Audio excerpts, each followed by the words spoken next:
Assalamualaikum warahmatullahi wabarakatuh. Kembali lagi di channel Jelang Malam. Kali ini saya akan membacakan sebuah cerita kiriman langsung dari sahabat Jelang Malam yang berjudul Teror Arwah Bang Tony. Baik sahabat Jelang Malam, sebelum saya lanjutkan ceritanya, jangan lupa tekan tombol like. Dan bagi yang belum subscribe, jangan lupa tekan tombol subscribe-nya, aktifkan tombol loncengnya supaya cerita-cerita dari channel ini terus terupdate di channel kalian. Dan bagi teman-teman yang mau kirim cerita horor dan misterinya, langsung saja kirim ke nomor yang saya sudah tulis di deskripsi. Baik sahabat Jelang Malam, tidak usah menunggu lama lagi. Are you ready? Sikat.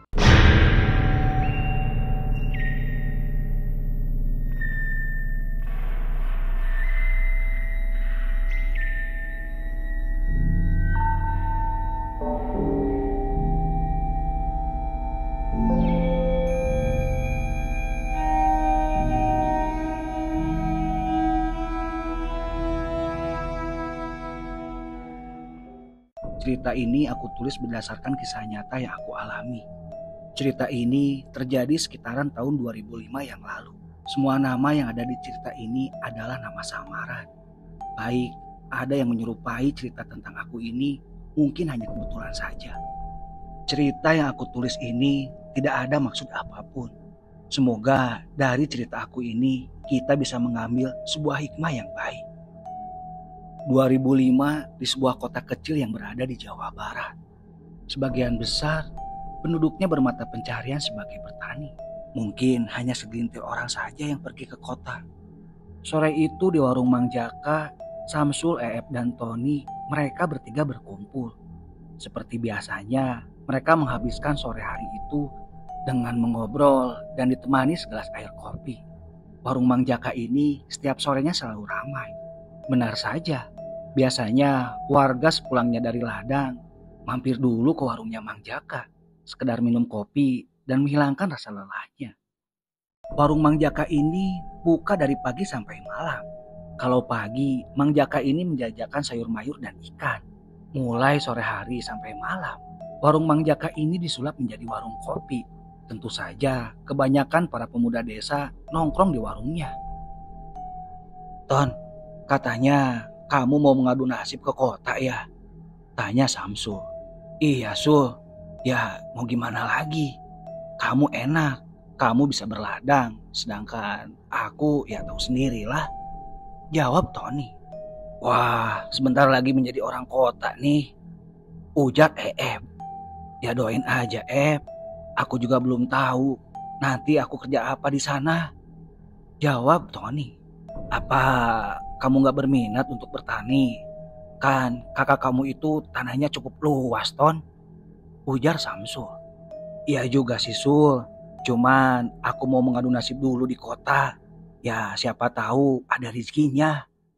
Awas aja, Ton. Nanti setelah kamu sukses, malah lupa gak pulang-pulang kampung. Ujar Eep sambil bercanda.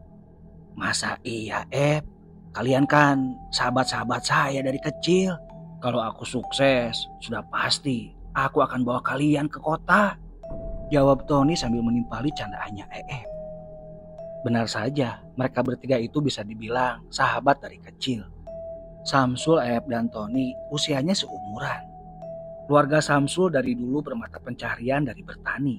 Begitu juga dengan keluarga Eep. Bahkan sebenarnya, keluarga Tony ini memiliki tanah yang cukup luas di kampungnya.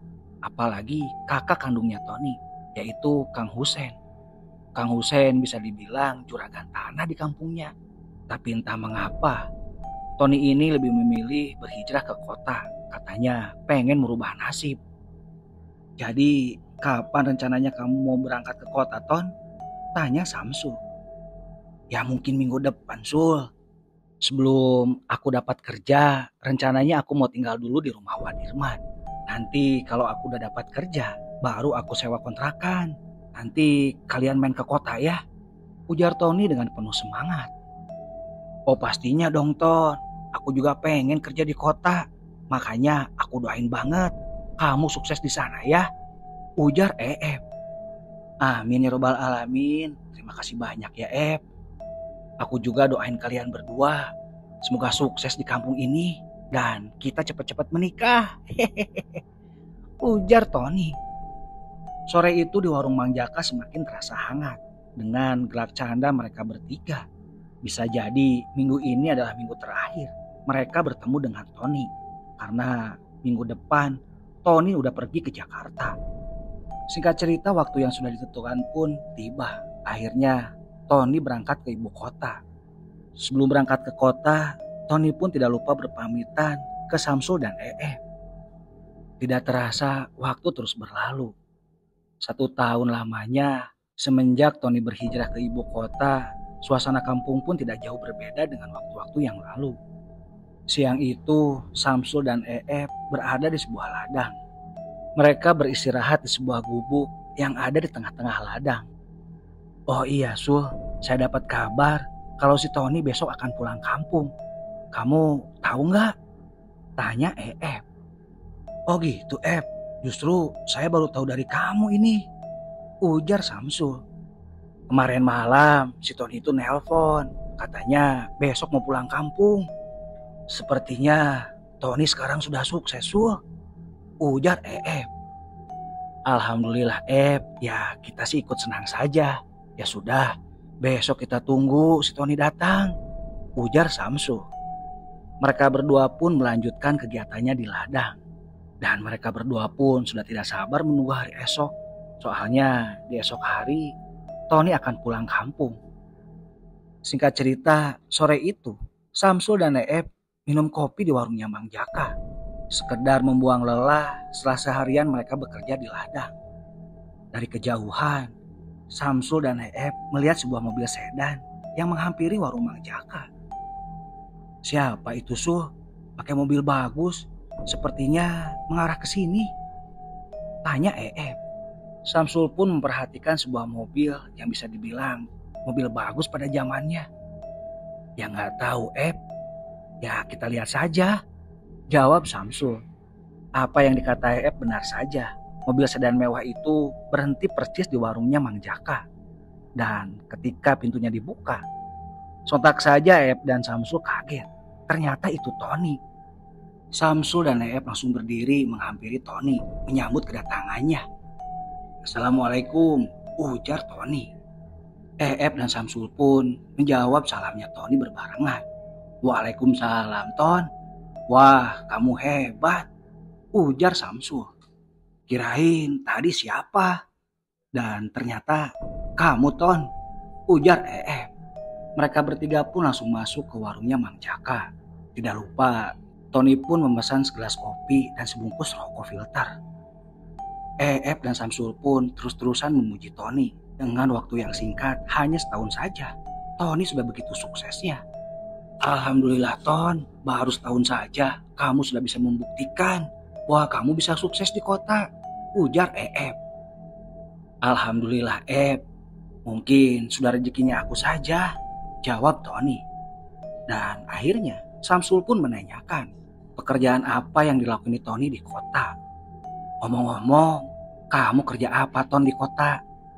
Alhamdulillah Sul, aku setahun ini bekerja sebagai kontraktor. Dan selama setahun itu, aku banyak sekali mengerjakan proyek Sul, jawab Tony. Samsul dan manggut-manggut saja mendengarkan penjelasan dari Tony. Ya, mereka ikut senang saja dikarenakan baru hitungan dalam setahun Tony sudah sukses dan bisa membuktikan bahwa dia hijrah ke kota bisa merubah hidupnya. Sedang asik mereka mengobrol, tiba-tiba Pak RT datang. Assalamualaikum. Pak RT, waalaikumsalam, jawab mereka bertiga. Maaf mengganggu, ada Tony.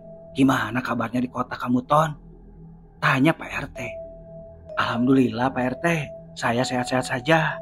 Dan alhamdulillah sekarang juga saya sudah kerja di kota, jawab Tony. Syukur alhamdulillah Ton kalau begitu. Ini sebenarnya saya ada perlu sama Samsul, ujar Pak RT. Akhirnya Samsul dan Pak RT mengobrol sebentar. Dan ternyata benar saja Pak RT memberitahukan bahwa ada seorang bandar yang akan membeli hasil panennya Samsul. Lebih baik kamu mengobrol di rumah saya saja, ujar Pak RT. Baik kalau begitu Pak RT, saya nanti nyusul ya, ujar Samsul ke Pak RT. Akhirnya Pak RT pun berpamitan. Dan tidak lama Samsul pun mengekor setelah berpamitan ke EF dan Tony. Ton, maaf saya tinggal dulu sebentar. Soalnya ada teman Pak RT yang mau beli hasil panen saya, ujar Samsul. Iya nggak apa-apa Sul, silakan saja. Gini, besok sore nanti saya jemput ke rumah masing-masing. Kita jalan-jalan keliling kampung, ujar Tony. Wah beneran Ton? Tanya EF. Iya benar, ya sudah Sul, kamu pergi dulu, itu Pak RT nanti nunggu. Akhirnya setelah berpamitan Samsul pun pergi menuju rumah Pak RT. Singkat cerita malam pun tiba. Mungkin sekitar jam 8 malam, EF dikejutkan dengan suara ketukan pintu. Siapa malam-malam gini? Gumam EF dalam hati. Akhirnya EF pun bergegas membuka pintu depan. Dan ternyata itu adalah Tony. Waalaikumsalam, ada apa Ton malam-malam? Tanya EF. Gak ada apa-apa cuman pengen main saja, jawab Tony. Akhirnya mereka pun duduk di kursi depan. Dan tidak lupa, pun membuatkan kopi dulu. Jadi gini sebenarnya aku mau berangkat lagi ke kota malam ini, ujar Tony. Pun agak sedikit mengerutkan dahi karena menurut penuturan Tony tadi siang bahwa Tony akan 3 hari tinggal di kampung. Kok tiba-tiba saja malam ini dia berpamitan untuk pergi ke kota lagi. Lah kok dadakan Ton? Bukannya kamu mau 3 hari tinggal di sini? Tanya menyelidik. Iya benar tapi tadi saya ditelepon. Katanya ada urusan penting di Jakarta. Jawab Tony meyakinkan. Dan sebenarnya saya mau cerita ke kamu, tapi cukup kamu saja ya ujar Tony. Pun sedikit bingung. Emang kamu mau cerita apa Ton? Ya cerita saja. Akhirnya Tony ini bercerita tentang pekerjaan yang aslinya Tony di kota. Dan setelah mendengarkan penjelasan dari Tony, pun sedikit kaget. Tapi pun tidak bisa berkata apa-apa lagi. Karena itu sudah menjadi pilihan Tony. Setelah obrolan mereka selesai, Tony pun berpamitan. Dan Tony pun tidak lupa menitipkan salam terhadap Samsul. Jangan lupa titip salam buat Samsul. Dan nanti kamu jelaskan juga kenapa alasan malam ini saya harus pulang ke ibu kota, ujar Tony. Iya, tenang saja Ton. Yang penting kamu baik-baik di sana ya. Jaga diri dan hati-hati di jalan. Sebelum kepergiannya Tony pun mengerogoh sebuah tas dan isinya sebuah amplop yang sangat tebal. Dan ini ada sedikit oleh-oleh dari saya. Ini nanti kamu bagi 2 aja sama Samsul, ujar Tony. Menerima amplop itu dan tidak lupa pun bertanya, ini apa Ton isinya? Sudah, nanti kamu buka saja setelah saya pergi, jawab Tony. Singkat cerita, Tony pun pergi dengan mobil mewahnya. Sedangkan masih terbingung di rumahnya. Ada apa sebenarnya? Gumam dalam hati. Dan sekitar saja penasaran isi dalam amplop ini. Setelah kepergian Tony, membuka amplop. Ternyata amplop itu berisi uang yang sangat banyak. Astagfirullah, ini uang banyak banget. Maksudnya apa ya si Tony ini? Masih kebingungan. Agak sedikit berlari masuk ke dalam kamar untuk mengambil sebuah handphone yang tergeletak di meja kamarnya. Akan tetapi setelah dipikir-pikir, kalau aku telepon sekarang takutnya mengganggu. Soalnya kan Tony lagi nyetir. Ya sudahlah, mungkin setelah sampai pasti Tony ngasih kabar, ujar dalam hati. Jujur saja, malam itu tidak bisa tidur. Dia gelisah. Benar-benar gelisah. Karena belum tahu maksud dari Tony. Mungkin sekitar 3 jam, menerima sebuah telepon. Dilihat dari layar ponselnya, benar saja, itu Tony menelpon. Assalamualaikum Ton, kamu sudah sampai? Waalaikumsalam alhamdulillah sudah sampai, jawab Tony di saluran telepon. Sebentar, saya mau tanya Ton, ini maksudnya apa? Kamu kasih uang banyak banget. Tanya lagi di saluran telepon. Sudah kamu tenang saja itu anggap saja rezeki buat kamu dan Samsul. Itu mudah-mudahan cukup buat modal kamu di kampung buat berladang. Jawab Tony. Beneran Ton. Kalau begitu terima kasih banyak. Semoga kamu dimudahkan lagi rezekinya ya. Jawab Terus besok pagi aku juga akan langsung ke rumah Samsul. Sekalian memberitahukan kalau kamu sekarang udah pulang ke Jakarta. Iya terima kasih banyak ya. Ya sudah, kamu istirahat Giton. Lagian sepertinya kamu capek banget. Ujar di telepon. Dan singkat cerita telepon pun berakhir. Pagi pun tiba. Bergegas langsung ke rumah Samsul. Tidak lupa pun membawa pacul karena dia mau langsung ke ladang. Setelah sampainya di rumah Samsul, melihat Samsul sedang duduk di kursi depan. Assalamualaikum Sul. Waalaikumsalam Akhirnya duduk di samping Samsul dan pun menjelaskan bahwa tadi malam ada Tony bertamu ke rumahnya. Juga menjelaskan bahwa Tony sekaligus berpamitan ke ibu kota. Samsul agak sedikit heran, kenapa tiba-tiba saja Tony balik lagi ke kota, padahal dia bilang mau 3 hari di kampung. Akan tetapi setelah mendengar penjelasan dari Samsul pun tidak khawatir karena mungkin saja ada urusan yang sangat penting. Ya sudah kalau begitu kita ke ladang saja yuk. Ya kita mau ngapain lagi daripada kita bengong-bengong di sini, ujar Samsul. Iya Sul, makanya saya tadi dari rumah bawa pacul, ujar Tapi sebentar Sul, ini ada titipan dari Tony. Seketika langsung merogoh sakunya dan mengeluarkan sebuah amplop yang sangat tebal. Sontak Samsul kaget. Ini maksudnya apa Kok si Tony kasih uang banyak banget? Akhirnya pun menjelaskan kepada Samsul. Setelah beberapa menit mendengarkan penjelasan dari akhirnya Samsul pun mengerti. Dan mereka sama-sama mengucapkan syukur alhamdulillah. Setelah obrolan mereka selesai, akhirnya mereka berdua pun pergi ke ladang untuk melakukan aktivitas yang seperti biasanya. Jujur saja, ada perasaan galau di diri karena ada sesuatu yang tidak bisa diceritakan ke Samsul, dan itu menjadi amanat dari Tony. Biarkan saja, biarkan Samsul mengetahui dengan sendirinya, gumam dalam hati. Semenjak setelah 1 tahun kepulangan Tony, dia jarang sekali pulang ke kampung.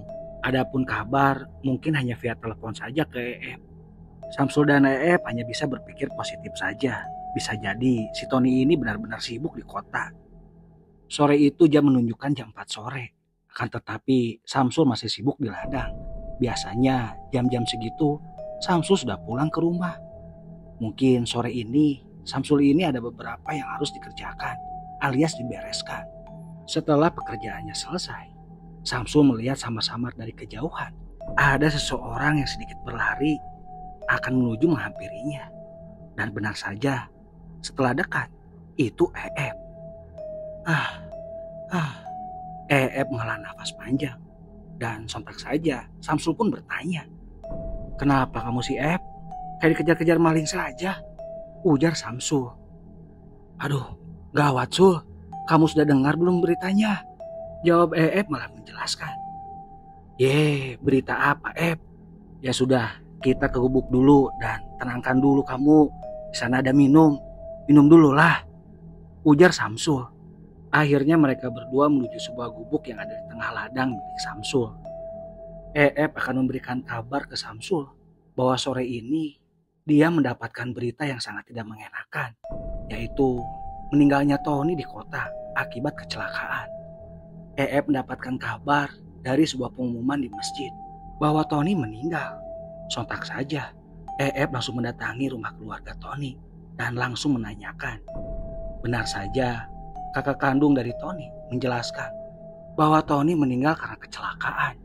Sontak saja awalnya tidak percaya dan langsung saja bergegas ke rumah Samsul dan ternyata Samsul tidak ada. Katanya masih di ladang. Jadi begitu kabarnya Sul. Awalnya saya juga tidak percaya. Akhirnya saya langsung mendatangi rumah Tony. Sana Kang Husen menjelaskan bahwa Tony benar-benar meninggal. Ujar menjelaskan kepada Samsul. Sontak saja Samsul pun langsung meneteskan air matanya. Innalillahi, Tony. Bagaimana tidak sedih karena Tony ini adalah sahabat mereka, sahabat dari kecil. Pada akhirnya mereka berdua pun bergegas pulang. Jadi jenazahnya sekarang mau dianterin ke sini? Tanya Samsul. Iya Sul, menurut penjelasan Kang Husen, jenazah Tony sekarang lagi diberangkatkan pakai ambulan. Ya kita setelah beres-beres di rumah, kita tunggu saja di rumah duka. Gimana Sul? Ya sudah kalau begitu Nah nanti sembari kita nunggu, kita juga tanya gimana proses pemakamannya. Kalau menurut saya tidak mungkin dimakamkan hari ini juga, karena pastinya keburu malam, ujar Samsul. Singkat cerita mereka akhirnya sampai di rumah masing-masing. Setelah menunaikan sholat maghrib, dan Samsul pun mendatangi rumah duka, yaitu rumah Tony. Dari jauh kelihatan warga sebagian sudah berkumpul dan ada beberapa keluarga yang masih menunggu jenazahnya Tony. Setelah sampainya di rumah duka, Samsul pun langsung ngobrol dengan Pak RT. Betul saja, rencana pemakamannya ditunda sampai esok hari karena kalau dipaksakan hari ini sangatlah tidak mungkin dikarenakan di pemakaman minim sekali penerangan. Bahkan tiba-tiba saja suara petir bersambaran seolah-olah akan tiba hujan yang sangat deras. Sekitar jam 8 malam terdengar suara ambulan dari kejauhan dan itu dipastikan adalah mobil ambulan dari jenazahnya Tony. Setelah keranda jenazah dikeluarkan dari mobil ambulan, sontak saja tangis keluarga pecah. Samsul dan pun tidak bisa menahan air matanya. Jenazah Tony langsung dimandikan dan tidak lama dari belakang ada sebuah mobil kijang yang bertuliskan polisi. Betul, mungkin polisi dari kota yang mau menjelaskan kronologis kejadian meninggalnya almarhum Tony. Pak polisi ini langsung menghampiri salah satu keluarga Tony, yaitu Kang Husain. Kurang lebih ada sekitar setengah jam. Bapak polisi ini mungkin menjelaskan kronologis bagaimana meninggalnya Tony. Dan pada akhirnya, dua bapak polisi ini berpamitan untuk pulang. Mungkin apa yang dijelaskannya sudah cukup. Malam itu Samsul dan ingin ikut memandikan jenazahnya Tony. Akan tetapi Kang Husain melarangnya dengan alasan yang tidak pasti. Samsul pun mengiyakan. Baik Kang, kalau begitu tidak apa. Paling nanti saja ketika saya mengafankan, ujar Samsul. Sebaiknya tidak usah Sul. Demi menjaga privasi almarhum. Ya nanti saya jelaskan kenapa alasannya selain keluarga tidak boleh mengurus jenazah almarhum Tony, ujar Kang Husain. Samsul pun agak sedikit mengurutkan dahinya. Kenapa? Ada apa dengan jasadnya Tony? Gumam Samsul dalam hati. Ya sudah Kang, kalau begitu saya nunggu aja di sini. Rencananya malam ini saya sama mau ikut kemit, ujar Samsul ke Kang Husain. Iya Sul, terima kasih sebelumnya. Obrolan mereka pun berlalu. Kang Husain masuk ke dalam rumah. Ketika proses pemandian sudah beres, pintu rumah almarhum langsung ditutup dengan alasan hanya keluarga saja yang ikut proses pengkafanan terhadap jenazah Tony. Cuman Pak RT dan Pak Ustadz saja yang ada di dalam. Tidak lama Pak RT pun keluar. Pak RT di sini menjelaskan alasan kenapa warga tidak boleh ikut proses pengkainan kafan terhadap jenazah Tony.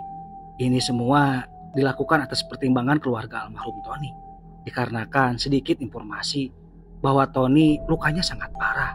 Jadi keluarga almarhum khawatir ada sebagian warga yang tidak kuat melihat luka-luka yang dialami Tony. Begitu menurut penuturan Pak RT. Warga pun memakluminya. Begitu juga Samsul dan Awalnya Samsul dan bertanya-tanya. Dan ternyata pertanyaannya sudah terjawabkan oleh penjelasan Pak RT.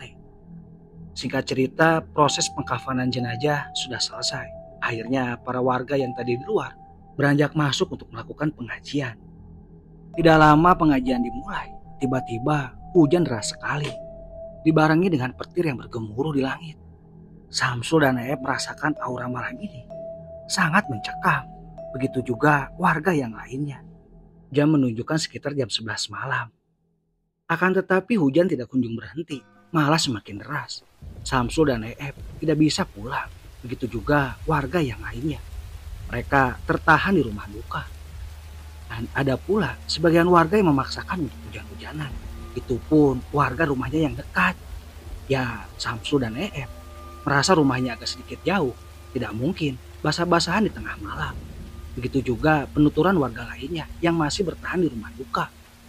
Sesekali Samsul melihat jenazah Tony dan sontak saja Samsul dikagetkan karena melihat rembesan darah di sekitaran kepala almarhum. Astagfirullah, gumam Samsul dalam hati. Seketika Samsul pun berbisik memberitahu kepada EF. "Ef, itu lihat, di bagian kepala almarhum sepertinya ada rembesan darah," ujar Samsul. "Astagfirullahaladzim, Sul. Iya benar. Ya sudah, kita beritahu dulu Pak Ustadz atau Kang Husain." Akhirnya Samsul dan Ep pun memberitahukan ke pihak keluarganya, yaitu Kang Husain. Terlihat Kang Husain sedang berdiskusi dengan Pak Ustadz serta Pak RT. Mungkin tak beberapa menit, akhirnya Kang Husain mengambil tindakan. Ternyata tidak mengganti kain kafan itu. Malah Kang Husain hanya menutup dengan kain jari. Mungkin ada alasan tertentu. Ep dan Samsul pun tidak berani menanyakan hal itu. Malam semakin larut, suasana pun seolah-olah semakin mencekam. Entah bersumber dari mana, tiba-tiba Samsul mencium bau amis yang sangat pekat. Seketika Samsul melihat gerak-gerik sebagian warga yang masih bertahan di rumah duka. Samsul bisa menebak dengan gelagat warga yang berada di dalam rumah duka. Mereka pun merasakan bahkan mungkin mencium bau amis yang sangat pekat. Akhirnya Samsul pun menanyakan kepada Ef. "Kamu mencium sesuatu nggak?" tanya Samsul.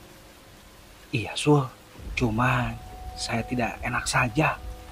Sepertinya ini bau amis darah," jawab Ef. Samsul pun seolah-olah mengiyakan pernyataan dari Ef. Dan seketika bulu kuduk Ef merinding. Begitu juga Samsul. Akhirnya Ef dan Samsul berinisiatif untuk pulang. Dan wajar saja jam sudah menunjukkan sekitar jam 12 malam. Mereka berdua pun berpamitan ke pihak keluarga duka. Dan untungnya malam itu hujan sudah sedikit agak reda. Di persimpangan jalan mereka berdua berpisah karena benar saja Ef harus mengambil arah ke sebelah kanan. Sedangkan Samsul masih agak sedikit jauh menuju ke rumahnya. Menuju ke rumah Ef harus melewati kebun pisang. Tidak begitu besar sih, cuman dengan kondisi malam ini bisa dibilang tiba-tiba mengerikan. Dikarenakan kondisi malam sudah semakin larut, bahkan disertai dengan hujan rintik-rintik. Pun tiba-tiba merasakan bulu kuduknya merinding. Dan merasa aneh. Merasa mencium bau amis darah yang sangat menyengat. Mungkin tinggal hanya 100 meter lagi menuju ke rumah Tiba-tiba saja mendengar ada suara yang memanggil. "Ef, Ef." Sontak saja kaget dan pun bercelingukan. Langsung mencari sumber suara itu. Ketika menoleh ke sebelah kiri ke kebun pisang itu, samar-samar melihat sebuah sosok makhluk yang menyerupai pocong yang mukanya hancur serta bersimbah darah. Sontak saja tubuh bergetar, seolah-olah badannya lemas tidak bisa digerakkan. Bau amis darah semakin terasa, benar-benar sangat menyengat. Pun mencoba merapalkan doa-doa sebisa mungkin. Akan tetapi makhluk yang menyerupai pocong itu tidak kalah menghilang. Keringat dingin membasahi sekujur tubuhnya Entah berapa menit lamanya, tiba-tiba saja tubuh sudah mulai bisa digerakkan. Akhirnya berlari sekejam mungkin menuju rumahnya. Setibanya di rumah, pun langsung mengunci rumah dan langsung masuk ke kamarnya. Belum hilang rasa takut tiba-tiba ada suara ketukan pintu yang sangat keras. Dok, dok, dok, dok. Dok, dok, dok, dok. Tolong benar-benar ketakutan dan ia pun terus mencoba merapalkan doa-doa. Dan akhirnya entah berapa lamanya sudah tidak sadarkan diri. Mungkin tertidur saking takutnya. Setibanya Samsul di rumah, Samsul langsung ke kamar mandi untuk mengambil wudhu. Seperti biasa, Samsul akan melakukan sholat malam dulu sebelum tidur. Setelah menunaikan sholat malam, tiba-tiba saja terdengar suara ketukan pintu di depan. Dok, dok, dok, dok. Dok, dok, dok, dok. Samsul pun agak sedikit heran. Siapa malam-malam gini? Gumam Samsul dalam hati. Karena mungkin Samsul capek, Samsul pun mengabaikan. Baru saja Samsul merebahkan dirinya di kasur.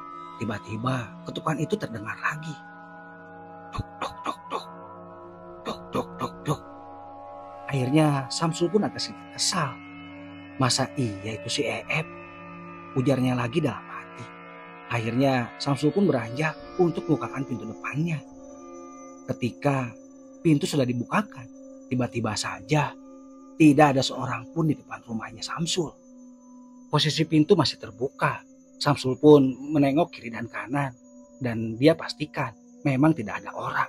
Akan tetapi bau amis darah mulai tercium lagi. Astagfirullah, apa ini maksudnya? Gumam Samsul dalam hati. Samsul pun segera menutup pintu depannya. Ketika baru saja berjalan menuju kamar, suara ketukan pintu itu terdengar lagi. Dok, dok, dok, dok. Dok, dok, dok, dok. Samsul pun beranjak kembali untuk membukakan pintunya lagi. Ketika pintu rumahnya dibuka, Samsul melihat sosok yang menyerupai pocong berada di hadapannya. Jaraknya begitu dekat.